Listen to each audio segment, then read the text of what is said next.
Buenos días, ingeniero. Soy Sara Mendara y en el trabajo autónomo 2 voy a hablar sobre las fuerzas intermoleculares del hexano. Aquí vamos a hablar sobre las fuerzas de atracción y repulsión del sistema elegido anteriormente, que es el conjunto de moléculas del hexano. Aquí nosotros sabemos que el hexano es un hidrocarburo saturado de cadena lineal en la que su fórmula molecular es C6H14, 6 carbonos y 14 hidrógenos. Esta es una molécula apolar o no polar debido a su estructura simétrica y a la distribución de sus electrones. Su punto de ebullición es de 68.7. En la curva potencial, distancia desde el infinito hasta cero correspondiente a cada pareja diferente que compone el sistema físico-químico indicado, vamos a utilizar una sola pareja de moléculas de hexano, ya que todas sus parejas, sin importar la cantidad que tenga, interactúan de manera similar, y con esto nosotros podemos explicar de manera clara lo que se va a desarrollar. En la interacción entre moléculas nosotros utilizamos el modelo de Lennard-Jones, donde sigma es la distancia la cual las fuerzas de atracción y repulsión se equilibran. Epsilon es el que mide la intensidad de atracción entre las moléculas. Cuando mayor es, más fuerte será su atracción. Y la R mínima es la distancia real entre las moléculas de un modelo dado que se utiliza para calcular su energía potencial.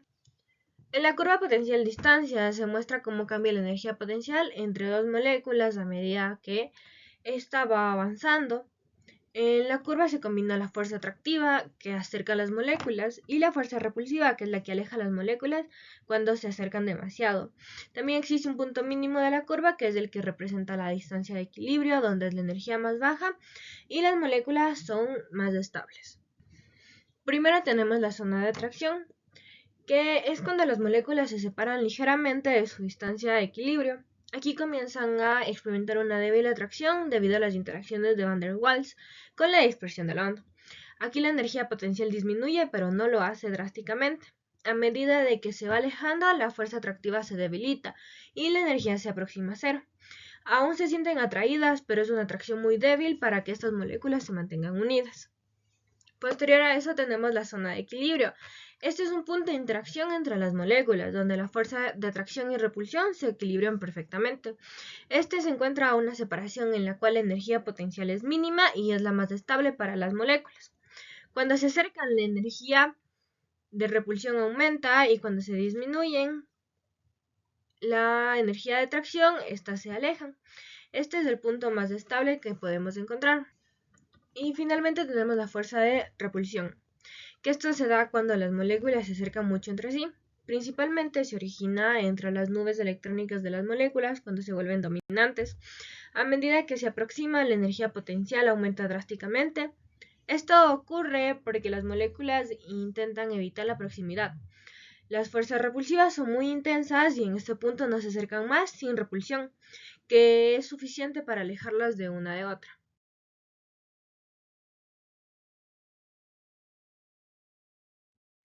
En la distancia de repulsión se da cuando las moléculas de hexano se acercan demasiado. Aquí sus nubes comienzan a solaparse, lo que provoca una fuerte repulsión. Esto se debe a la interacción de las cargas negativas, como el principio de Pauli y la repulsión electrostática. Aquí las moléculas se deforman significativamente y tienden a separarse rápidamente para así evitar la inestabilidad causada entre su repulsión intensa. Aquí la energía potencial es la que aumenta considerablemente. Posterior a eso, en la distancia de equilibrio, las fuerzas de atracción y repulsión se equilibran, lo que minimiza la energía potencial. En este punto están en una configuración más estable. Aquí las moléculas apenas se deforman y permanecen a una distancia en la que ni la atracción ni la repulsión son dominantes. Este es el punto con máxima estabilidad. Para las distancias de atracción, esto se da cuando las moléculas de hexano están separadas un poco más que la distancia de equilibrio. Aquí se empieza a experimentar una leve atracción debido a la fuerza de dispersión del hondo. Aquí las moléculas sienten una atracción débil y sus nubes electrónicas se deforman ligeramente. Sin embargo, esto no se acerca lo suficiente como para que la repulsión sea la dominante. Esto quiere decir que las interacciones entre las moléculas de hexano varían según su distancia. A medida que se acercan demasiado, las fuerzas de repulsión aumentan.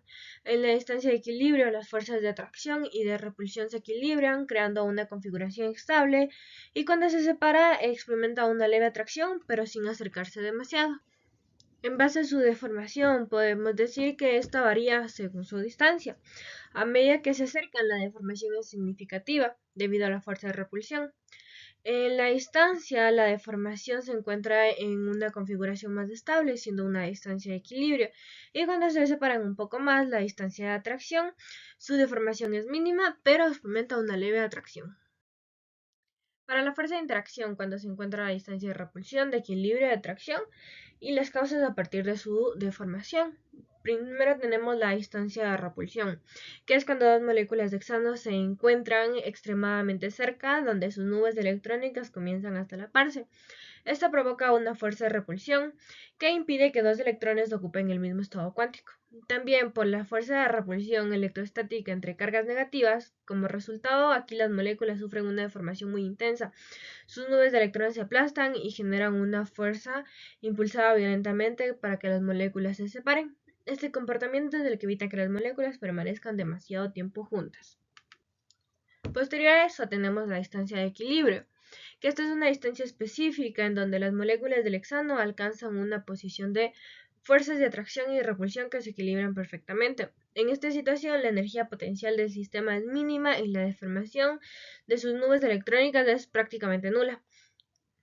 Las moléculas se mantienen en su estructura, que es casi intacta, con solo pequeños ajustes, logrando que así tenga el estado su máxima estabilidad.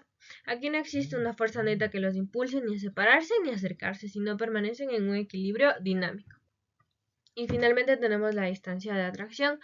Aquí las moléculas de hexano están separadas de una distancia moderada, lo que actúa como fuerza de atracción débiles, que son conocidas como fuerza de dispersión de London, que es una forma de fuerza de Van der Waals. Estas fuerzas se originan por la formación de dipolos instantáneos introducidos en las nubes electrónicas, lo cual como consecuencia tiene que las moléculas experimentan una ligera deformación. Aquí su distribución de electrones se desplaza ligeramente hacia la otra molécula y la fuerza neta en este caso es atractiva, lo que favorece a que las moléculas se acerquen de manera gradual. Como podemos observar en el gráfico entre su fuerza de repulsión, equilibrio y atracción, sus distancias.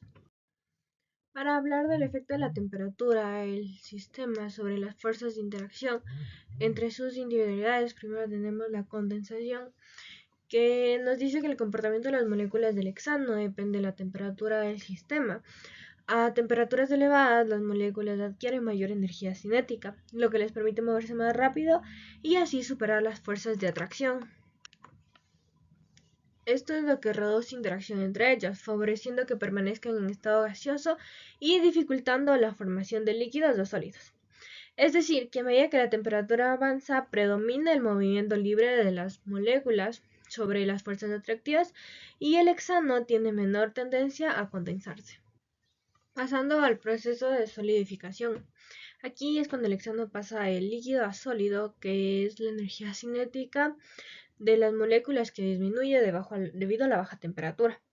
Aquí, a medida que las moléculas se mueven lentamente, las fuerzas de atracción entre ellas se vuelven más efectivas, lo que las mantiene en posiciones fijas.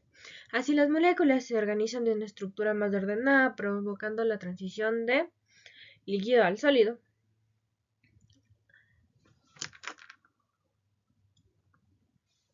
Finalmente, para la sublimación tenemos que es el proceso en el que el hexano pasa de sólido a gas sin pasar por el estado líquido.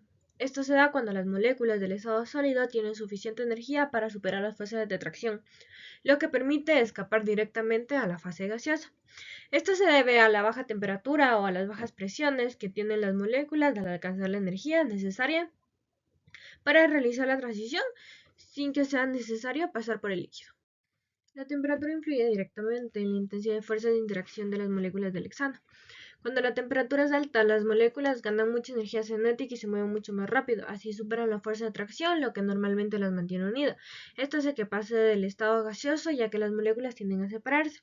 En temperaturas medias, la energía cinética disminuye, aquí ya no se mueven con mucha rapidez y las fuerzas de atracción comienzan a hacerse más efectivas.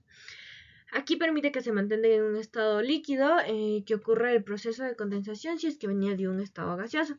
Y finalmente, a temperaturas bajas, la fuerza de atracción domina completamente el sistema como resultado de que las moléculas se agrupan fuertemente y el hexano puede solidificarse.